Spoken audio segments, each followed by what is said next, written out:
Okay, it's getting dark out, and I just finished dismantling my office. We're gonna do an update. Because tomorrow the drywall comes and then it's gonna look very different. So I'm gonna talk about the little bits and pieces and details of my build here. It is a very large barn, 3 floors, 17-car garage, lots of living space, and we'll start here in the first space that I kind of finished. I made a temporary office here so I had some place to work from. But this is gonna be an interesting update because it's gonna look one way today, and then by the next update, lots of drywall and finish work will be done. So let's talk about this room. This room is like a raised platform, and I made it, it's like a office. So the ceiling needs smuded tape, drywall. I'm not even gonna say drywall because there's just a lot of drywall happening. So we're gonna stop saying that now. Probably not, we probably will keep saying it. This is the garage. All that plastic, vapor barrier, you know, fire rated drywall ceiling, I already said it. I'll have to do fire rated doors. I've got my lift for my cars so I can work on them, which I'd love to be able to do because I actually have stuff I gotta get done. But I gotta let this work happen first so I'm not in the way of the construction guys that I have hired to help with this. I did these cool plate glass doors. They were old, but I made them work because I thought it'd be neat when the office is done if I was sitting at my desk and in the backdrop was like the Ferrari or the Aston Martin or something else just on the lift getting worked on. I thought that would be like a really cool backdrop on all my work conference calls. No one else will have that. So that's the plan for that. So they're gonna come and start hanging all the drywall tomorrow. Yeah, it's gonna be impossible to do this video without saying that. This like whole foyer area is gonna get cleaned up a lot more, but for tomorrow, I'm just trying to get the drywall up. Then we'll go upstairs after. This is someday a sewer pipe. It's not gonna go through the stairs like that, I promise. I have to get new doors because the doors are kind of old and not that cool looking. My God, my arms are already getting tired. I should have brought like a tripod that I could have held it. So this is the 8-car garage. So this whole garage has to get fire rated drywall so that it is safe. And all the doors are in, all the windows are in. There's one more door on the front and a door over here. I meant all the garage doors. So they brought in today lots and lots of this stuff. It's a lot actually. And before it gets any darker, I'll just come back here. So off the foyer on the front is this mechanical room. This will ultimately get all done, but I'm only doing a couple of the walls. And then this very dark space in the back, I'm not doing that until phase 2 because it's a huge section of the garage, which isn't going to be a garage for a little while because it needs a concrete floor. It needs more than the other areas, and I can only do so much at once.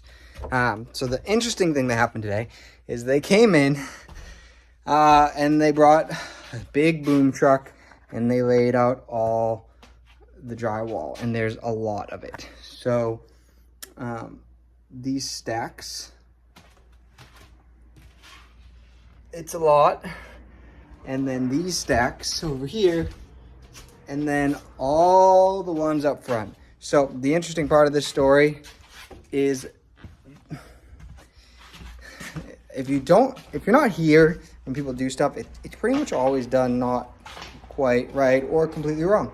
And so as you can see from the ceiling, the floor joists in this building run this way, and then there's these big 6x6 post and beam things. They had the drywall, and I mean like thousands of pounds of drywall running the same direction as the joists and across the room, which is super sketchy because the problem with that is that puts all the weight on basically a single floor joist. So they came in, 4 guys, and loaded up all of this drywall so that they can hang it, and I had to move it all myself so that it was not on one floor joist because I wasn't really looking to come back in the morning and to have my floors collapsed because that was too much weight for one floor joist. Like actually it was, and I'm surprised nothing broke, honestly. So I moved all of that. So important details. This has been like a difficult phase of the journey. I'll try not to make this video too boring, but like it's a little technical.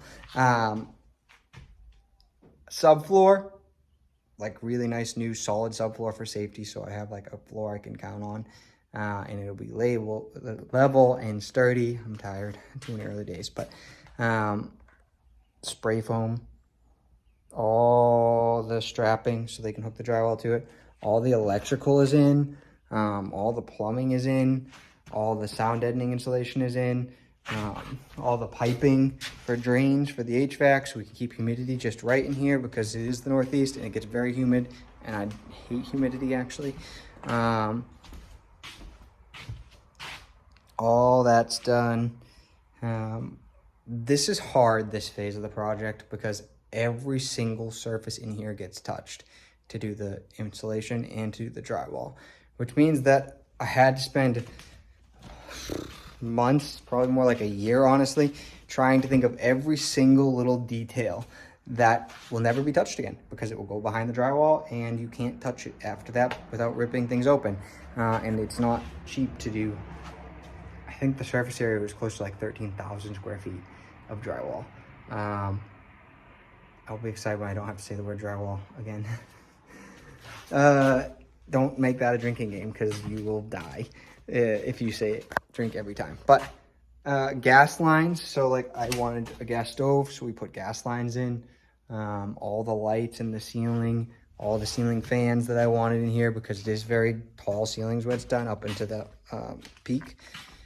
And then all the rooms also needed like their HVAC boxes put in, the lines run, the drains for the kitchen sink, the hot water, the cold water, all of the steel plates to make sure when they put stuff up or when I put stuff up later, nobody ever puts a hole in one of the drain pipes or the water lines. So you got to do steel plates. There's probably about 100 of them, honestly. There's a lot in all the walls to make sure it's safe and secure, including these walls, because again, the HVAC has drains too, and you don't want those to leak. But the HVAC also has the coolant lines, and you don't want those to leak. So it's pretty much just like, to say 1,000 things would honestly probably be an understatement. There's just a lot of things, like even that ceiling. My mom had to help me before the insulation went up because we actually had to put a layer between the steel roof and the spray foam because we wanted it to breathe and we didn't want it to stick to the foam. And that required 720 individual cut pieces of foam and then 720 individual like stays that would hold the foam up so it didn't fall under the weight of the spray foam. There's just like a million things in here. But those are all like the details. I really should do a better video on this where I give like a tour of the building and talk about how everything's gonna look. So maybe I should do that now and put that first, but I'll just do it now. We'll keep it all in one order. I'm not gonna edit anything. Door frames, all the doors had to be framed. I had to pick the size of the doors. These stairs, I have to think about how I want to do all that. Again, like lines for HVAC, like which of these rafters am I going to box in, which am I going to keep open and keep the barn look. Fire alarms everywhere, like to code. It's pretty much endless. All the light switches where I want them. You just have to think of every single little thing before this phase. So this is like a huge phase. Like when I do another video again, I'm going to be walking down like a bright, drywalled, somewhat clean space. It'll still need a lot of work because it's an old barn, so there's a lot of trim work and finish work I have to do, so won't be quite as like complete as when a house is done. But bathrooms, where the drains are going to go. It's cold up here and I'm not here all year, so like how do you want to lay all of the piping and the drains out to make sure that I keep them all in a nice heat pocket so that I don't have to heat and cool the whole building to keep the pipes from freezing. So I have the bathrooms like strategically placed together near each other. I have all the lines run above the boiler room to make sure that all of the heat and everything from the boiler room can rise up, and we only have to heat a small section when we're not here because it is ultimately 5,000 square feet of living space when it's done, and I don't want to heat all of that all the time. I want everything zoned in, basically sectioned off so that I can really efficiently say I'm going to manage this space. Same with like all the bedrooms. For this product, I'll start from like the beginning of and explain what the rooms are be. So you'll come up from the foyer down there and you walk into this, what I'm calling the Great Hall, because in the front section phase one, I'm leaving this hall 12 feet wide by 60 feet long, so I could do like a huge dining room table and have like a family Thanksgiving or something. So as you can see, it's a very long, wide hallway. It's basically its own room. If you turned left, you'll find what will be a coat room. So I'll do like cedar closets and stuff over there for coats and everything. Shoes, nice shoes, dirty shoes will stay downstairs. And that's where I'll live there. If you walk straight across the hall, you get like a laundry closet where I'll have the washer and dryer. You get a bathroom, and you get a bathroom.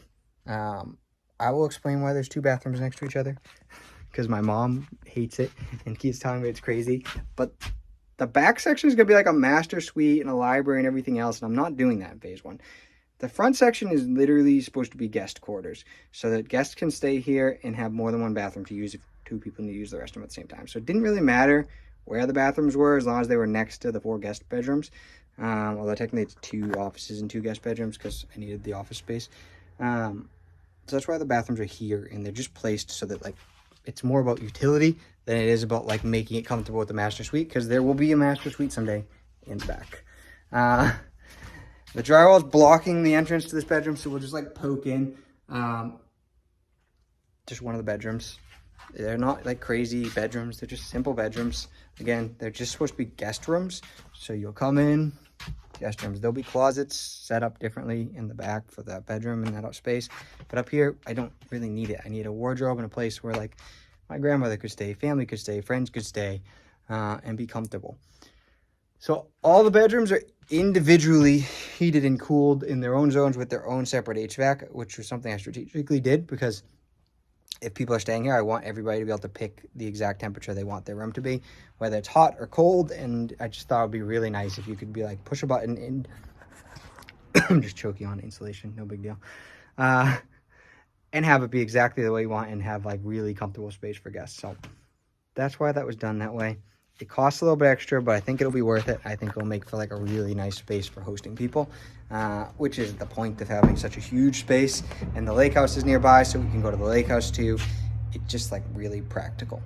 So after you walk by the offices and bedrooms to the front, it opens up and I have the sides. So over here, you'll get a kitchen with a stove, refrigerator, all the basics. But pretty much the basics, because again, this will be a separate kitchen. There'll probably be like a big chef's kitchen in the back someday when I do that portion. But for right now, I was like, I need the basics. I need like a little kitchen for guests to use. They can make their coffee in the morning. They can make pancakes, whatever they want. And I can hide back there if I don't want to see them and cook pasta or whatever breakfast thing, which is usually just coffee and pastry. There'll also be like a little dining nook over here for breakfasts in the morning. You'll have this big window with the French doors, so that'll be really nice. And then over here, until the library's done, this is gonna be like a little reading nook. And then over here, this will be the living room. So there'll be a big TV and a place to relax.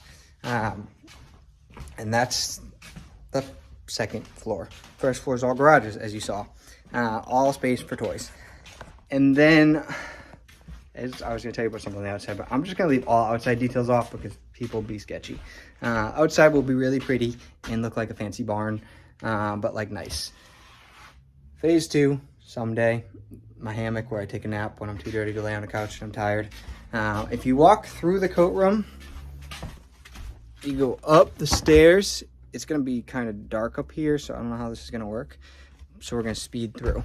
There's going to be a place where the furnaces live. So there's going to be 2 furnaces, one for the back and one for the front. And that's just for like the main open space because like I said, the bedrooms have their own stuff. And then this is just a ton of storage or maybe a movie theater at some point. Who's to say? I'm just trying to get this thing finished at this point. These openings will get closed up, but they wanted them open to put the drywall in to make the ceilings easier. And then you come out of that boiler roomy type space and you've got this like lofted space, which I'm gonna shorten it. It's not gonna need to be this big, but I thought this would be cool as like a spot to like hide and I don't know, read a book, take a nap, be able to look down at everything. The window's there, just neat. And then that's the space. But the important detail to cover here is it's a lot of space. And I've had to think of every single thing I could possibly come up with to get this done. Like, it's just crazy. That's really it. All the old beams are still here. I just wanted to film this one because after this one is done, it's gonna look very different. And I'm super excited about that. So let me try and flip the camera around and just pan a little bit for everyone to see things. We're up on the 3rd floor, breakfast nook area. Down there will be the kitchen. This flooring's all coming out someday. Living room, little reading nook, little loft area to relax. Again, drywall will cover all of this. Walk into here, potentially a movie theater, but 2 furnaces at the back, one to heat the front and one to heat the back for the main space. Down these stairs brings you back to the main living level, and then you're out here. And then, like I said, it's a huge hallway, bedrooms, offices on the side, bathrooms, laundry, phase 2 someday. All the old barn boards, I'll clean them up and make them look pretty. Lots of big windows, so it's nice and bright in all the rooms. The ceilings will be high. That's it. That's the bulk of it. I mean, I just wanted to make it, kind of document this before I went about closing it up. Okay, I don't know if that was fun or helpful. I'll try to get better at filming these. It's kind of hard. I obviously need something so I can reach further. It will get more interesting. I'll also try to film little projects when I get to them. Right now it's I'm filming massive. That's a window all the way back there. I'm just trying to film something so big. I don't really know how to do it. I need to get better at filming these long format videos, but it's huge. It's 5,000 something square feet up here. The same, if not more, downstairs in the garages. It's going to be service bays. It's going to be storage. I don't know how to film this, honestly. I need to figure out how and get better at this. But thank you for watching. If you have advice, tips, or thoughts on how you'd like me to document this and film it, do tell me, because it would be much appreciated. I gotta get better at sharing the drama, I guess, because this heavy drywall, very dramatic. Even standing here just kind of feels a little scary because there's a lot of weight on the floor. It'll be moved quick, but for a little while, this is where it lives. So that's my barn and garage space. Follow, subscribe, please. If you want to see more, I will try to get better at this. And we'll slowly see this project start to come together. Although at this point, it's going to kind of feel rather quick. So thank you for watching.